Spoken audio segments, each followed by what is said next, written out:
In fact, Rahm Emanuel, former White House chief of staff for Barack Obama, he just did the same thing in Chicago. They cut the unions of the firemen, the policemen, the public unions because they had to. And I bring all this up because Chris Christe did it, and he was able to say, oh, yeah, he took on the unions. He, fought for everybody. He got things done. And the Democrats had to go along with it. And why do you think the Democrats went along with it? Because they got to a certain point where the numbers are so out of whack, the unions were so out of control, the deals that they had struck, that they were unsustainable. You couldn't go along with it anymore. So what do you do if you're a Democrat? Are you going to be the guy that makes the changes?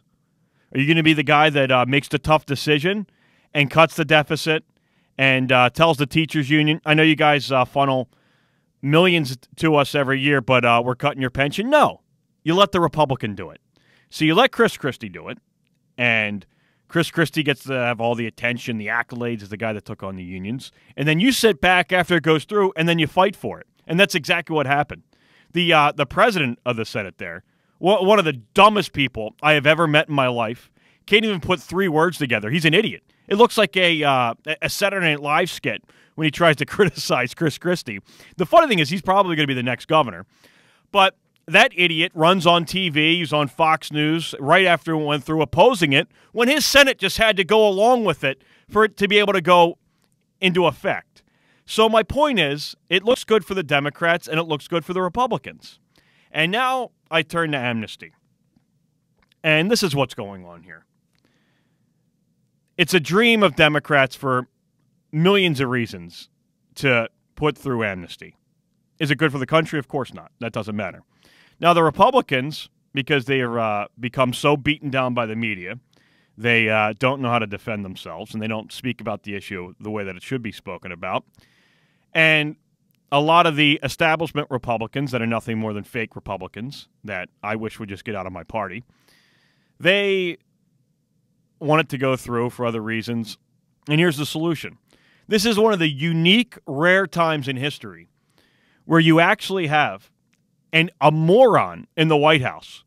Somebody that literally, he hates the country so much, and he has such a chip on his shoulder that he doesn't care, that he'll go every day, he'll lie to the American people and tell them it's a good idea with a smile.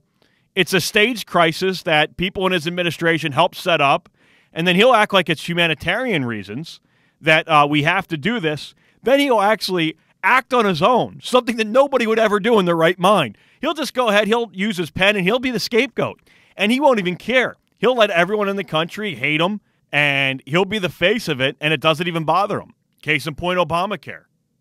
A dream of the Democrats. Now, the Republicans didn't have anything to do with Obamacare, but a dream of the Democrat Party. And they knew that there's no way that, and then eventually what it is, it's to be able to push everyone onto a single-payer system. There's no secret there. The Democrats talk about it all the time. Obama himself said it when he was speaking to the, I forget which left-wing group it was. Oh, they're not going to let us go with government health care first. We've got to ease them into it, and we've got to force them into it. But you knew that that's what it was.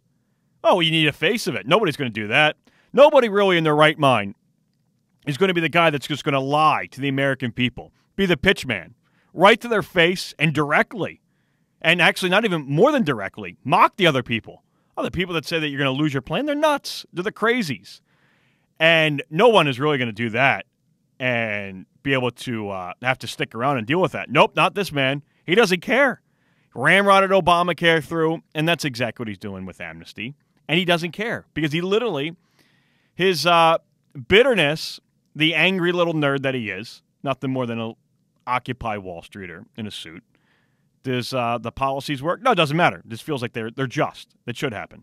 Will it make an impact? Doesn't matter. It's just a get back. That's basically all that his policies are. And he'll be the guy, he'll be the front man, and he'll put through amnesty. It's amazing. And he doesn't care. Because he's nothing more than an angry little nerd at the end of the day with a huge chip on his shoulder, and he'll do whatever he has to. In a part of a way, it's amazing. The same thing as his Attorney General, Eric Holder. See, it's Obama and Eric Holder. Their own, let's say, bitterness and jealousy, for whatever reason, they're so skewed, their view and their thinking on race. It is so distorted that they can't even realize what's happening. Eric Holder still, last week in an interview, talking about not just racism in the country, a racist justice system that we have. And I'm thinking to myself as I'm watching it, we're 6 years in now for you, a black man. A black man. Now, you've run the Justice Department for 6 years, and you answer to another black man, and you're telling me that there's a severe problem with race in the justice system here? Well, what have you done about it? That doesn't even make any sense. And it all comes back to this, and this all comes back to their policies. Barack Obama, Eric Holder, the little angry little nerds that they are, the little throwbacks from the 60s, they are so skewed in their thinking. They are so bitter. They are so jealous. And their views on race have construed their thinking so much, they don't even realize they're in power. I mean, Eric Holder does not even really realize that he's running the justice system, does he? How could you sit there and say that? How could you say that the justice system is very racist? And the man's run it for 6 years. Then do something about it then. The same thing with Barry and all of his policies.